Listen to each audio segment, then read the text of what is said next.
Good morning बच्चों। तो बच्चों आज हम पढ़ाएंगे कक्षा 3 को हिंदी, जिसका नाम है निहारिका। तो आज हम पढ़ेंगे पाठ 3, जिसका नाम है गणतंत्र दिवस। गणतंत्र दिवस। तो बच्चों 26 जनवरी हमारे देश में एक महत्वपूर्ण दिन है, उसे गणतंत्र दिवस कहते हैं। इसी दिन हमारा संविधान लागू हुआ था। बच्चों 26 जनवरी को हम लोग बहुत धूमधाम से मनाते हैं ना, हमारे हर जगह मनाया जाता है, चाहे स्कूल हो, हॉस्पिटल हो, ऑफिस हो। उस दिन 26 जनवरी हर जगह मनाया जाता है, हर सभी जगह पर झंडा फहराया जाता है। यह दिन हमारे लिए बहुत महत्वपूर्ण है। इस दिन हमारा संविधान लागू हुआ था। भारतीय कानून का दस्तावेज इस दिन बना था। यह दिन हमें उस दिन का स्मरण कराता जब हमारे देश को विदेशी शासन से मुक्त कराने की शपथ ली थी, जो हमारे विदेशी शासन से मुक्त छुड़ाने के लिए शपथ ली गई थी। गणतंत्र दिवस हम एक पर्व की तरह मनाते हैं।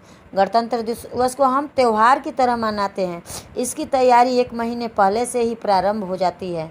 इसकी तैयारी हम लोग 1 महीने से पहले से करते हैं। तो आप लोग को याद है ना, 1 महीना पहले से डांस, भाषण सब तैयारी की जाती है। हमारे देश की राजधानी दिल्ली में इंडिया गेट के निकट घास के मैदान में बैठने की व्यवस्था की जाती है। तो हमारा देश, दिल्ली की राजधानी कहाँ है? हमारे देश की राजधानी कहाँ है? दिल्ली में। तो वहाँ पर परेड होता है और वहाँ दिल्ली में इंडिया गेट के निकट घास के मैदानों में बैठने की जाती है, व्यवस्था की जाती है। यहाँ बैठकर लोग गणतंत्र दिवस के अवसर पर आयोजित विभिन्न कार्यक्रमों को देखते हैं। जो वहाँ जाता है वो वहाँ इंडिया गेट के द्वार बैठ करके वहाँ के कार्यक्रमों को देखता है। 26 जनवरी के दिन वहाँ के कार्यक्रम बहुत अच्छा होता है। समारोह सुबह आरंभ हो जाती है। प्रधानमंत्री अमर जवान ज्योति पर फूल अर्पित करते हैं। यह विभिन्न युद्धों में अपने देश के लिए जान देने वाले शहीदों की श्रद्धांजलि है। अमर जवान ज्योति क्या है? अमर जवान ज्योति वह है, यहाँ युद्धों में अपने देश के लिए जान देने वाले शहीदों की श्रद्धांजलि है। ठीक 8 बजे राष्ट्रपति राजपथ पर पहुँचते हैं। प्रधानमंत्री और रक्षा मंत्री उनका स्वागत करते हैं। पूर्व युद्धों के वीरों के साथ परेड आरंभ होती है। सैन्य बल के सभी सदस्य उन्हें सर्वोच्च वीरता पुरस्कार परमवीर चक्र से सम्मानित किया गया है। परेड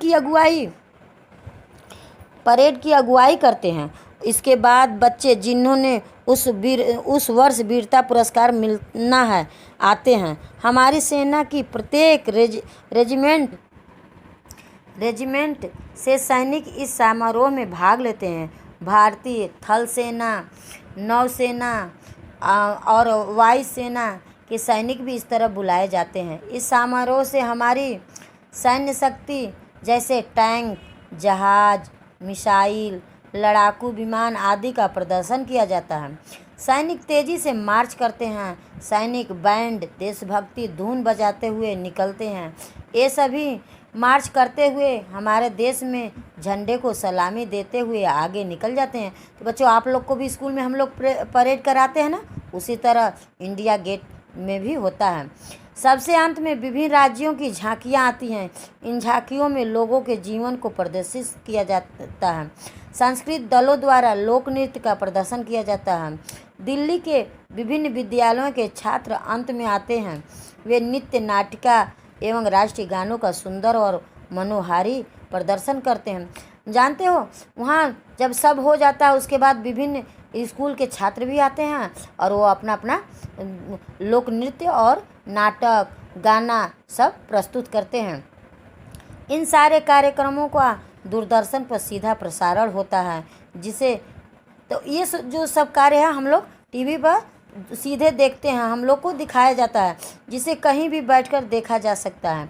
इन कार्यक्रमों का समापन बीटिंग ऑफ रिट्रीट कार्यक्रम से होता है। यह 28 जनवरी को होता है।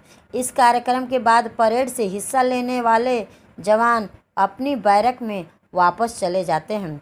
हमारे सैन्य बलों द्वारा प्रतिवर्ष किया जाने वाला यह एक बेहतरीन प्रदर्शन है। तो बच्चों अब इसके आगे हम आप लोग को अभ्यास बताएंगे।